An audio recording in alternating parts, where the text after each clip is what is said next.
Guys, இந்த காலேஜில் பாவப்பட்ட ஜீவனா யார் தெரியுமா? டேஸ் காலேஜ் தான். யார் பெற்ற மகனோ நீ, யார் பெற்ற மகனோ இந்த.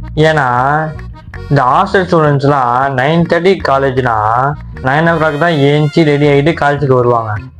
டேஸ் காலேஜ்லாம் 9:30 காலேஜ்னா 6:30க்குலாம் ஏஞ்சி அதுக்கப்புறக்க குளிச்சுட்டு ரெடி ஆகி இந்த டென்ஷன்ல ப்ரெஷ் பண்ணமா பண்ணலன்னு தெரியாம பஸ் ஸ்டாப் போனா கண்ணு முன்னாடியே நம்ம ஏற வேண்டிய பஸ் போகும். 10 நிமிஷம் கழிச்சு வர பஸ்ல ஏறலான்னு போனா கண்டக்டர் வந்து என்ன சொல்லுவாருன்னா, தம்பி இது மகளிர் பஸ்ஸுப்பா, நீங்களாம் ஏறக்கூடாது.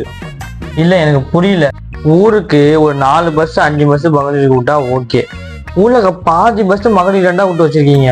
டிஎம்கே என்னடா பண்ணி வச்சிருக்கீங்க? 1/4 மணி நேரம் கழிச்சு இன்னொரு பஸ்ல ஏறினா இந்த ஆன்டிங்க தொல்லை வேற. தம்பி இந்த பேக் வச்சு இப்படி நிக்காதப்பா, தம்பி பேக் வச்சு இப்படி நிக்காதப்பா.